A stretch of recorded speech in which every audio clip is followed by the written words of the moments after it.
Hi friends, welcome back to my channel. ఈరోజు నా topic వచ్చేసి కొర్రలతో బ్రేక్ఫాస్ట్ రెసిపీ చూద్దాం అనుకుంటున్నాను.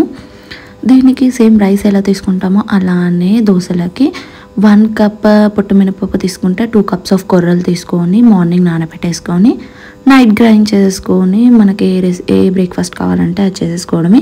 ఈ కొర్రలు వచ్చేసి మెయిన్గా షుగర్ పేషెంట్స్కి చాలా హెల్ప్ అవుతాయి. వాళ్ళు నైట్ ఏమంటారు చపాతీస్ చేసుకోలేని వాళ్ళు, బ్రేక్ఫాస్ట్ తినేవాళ్ళు, నైట్ ఒకవేళ టిఫిన్స్ చేసే వాళ్ళకైతే చాలా హెల్ప్ అవుతాయి అన్నమాట. ఈ టిఫిన్స్ వచ్చేసి మార్నింగే తినాలని ఏం లేదు కదా, కొంతమంది నైట్ కూడా తింటారు. కాబట్టి ఇలాంటివి చేసుకుంటే కొంచెం షుగర్ అనేది తగ్గుతుంది అండ్ డైజెషన్ కూడా చాలా మంచిది అబ్బా. బోన్స్ని మజిల్స్ని మంచిగా స్ట్రాంగ్గా చేస్తుంది.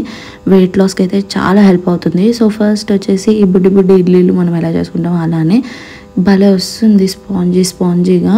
ఓవర్ నైట్ నైట్ బయట పెట్టేసుకున్నామంటే మంచిగా పొంగుతాయి ఇడ్లీలు కూడా. సో ఇక్కడ చూడండి, చిన్న దాంట్లో వేసుకొని ఒక 25 minutes పెట్టేసుకున్నాను, స్టీమ్ చేసేసుకున్నాను. సో ఇలా ఇడ్లీలు అయితే రెడీ అయిపోయాయి. ఎక్కువ అయితే నేను ఇలా చట్నీతో తీసుకోను, ఫ్రై చేసుకుంటాను. అది కూడా ఇక్కడే చూపిస్తాను. మనం పెద్ద ఇడ్లీలు కూడా చేసుకోవచ్చు, కాకపోతే కొంచెం బ్లాక్ కలర్లో వస్తాయి, ఎందుకంటే ఇది పొట్టు మినపప్పు కాబట్టి.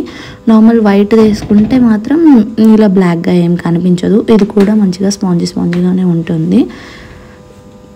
టేస్ట్ కూడా బాగుంటుంది, పెద్ద డిఫరెన్స్ ఏమి ఉండదు. పిల్లలు కూడా ఇష్టపడి తింటారు ఈ రెసిపీ వచ్చేసి. నెక్స్ట్ వచ్చేసి ఆ చిన్న ఇడ్లీలు ఉన్నాయి కదా, అవే ఇలా ఫ్రై చేసేసుకున్నాను. నేను ఎక్కువ ఇది ప్రిఫర్ చేస్తాను, సో దట్ వెజిటేబుల్స్ కూడా ఈజీగా తీసుకుంటాము మనకు తెలియకుండా. సో ఇక్కడ క్యాప్సికమ్, బీన్స్, టొమాటో, ఆనియన్ తీసుకున్నాను, చిల్లీ. ఇందులో మొక్కజొన్నలు ఉంటాయి కదా, అవి కూడా తీసుకున్నాను, చూపించలేదు. ఇవన్నీ నార్మల్గా మనం తాలింపు ఎలా పెట్టుకుంటామో అలా ఫ్రై చేసేసుకోవడమే. ఆల్మోస్ట్ 70% కుక్ అయిపోవాలి ఈ వెజ్జీస్ అనేవి కూడా.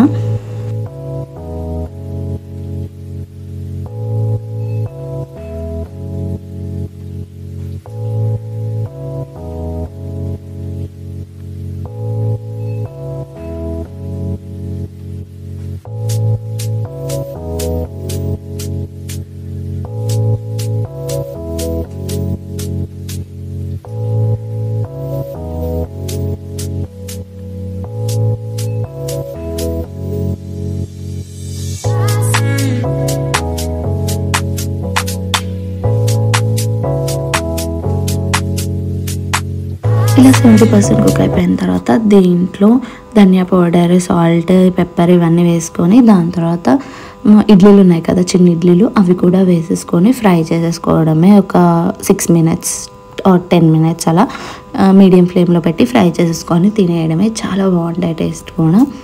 ట్రై చేయండి. ట్రై చేసిన తర్వాత కమెంట్ సెక్షన్లో కమెంట్ పెట్టడం అయితే మర్చిపోవద్దు. ఈ కొర్రలు అయితే వెయిట్ లాస్కి వచ్చేసి చాలా హెల్ప్ అవుతాయి. వెయిట్ లాస్ వాళ్ళు ఎక్కువగా తీసుకోవచ్చు. నెక్స్ట్ వచ్చేసి సేమ్ దోశ, మనం నార్మల్ దోశ ఎలా పోసుకుంటామో అలానే దోశ అయితే ఈజీగా వచ్చేస్తుంది నార్మల్గా. నాట్ ఓన్లీ దోశ, సేమ్ దీంతోనే మనం గుంత పొంగనాలు ఎలా చేసుకుంటామో ప్లెయిన్ రైస్ వాటితోని సేమ్ అలాగే ఇవి కూడా చేసుకోవచ్చు. నేను అది ఇక్కడ చూపించట్లేదు. దీంతో గుంత పొంగనాలు, ఉత్తప్ప కూడా వేసుకోవచ్చు. So please like, share and subscribe to my channel.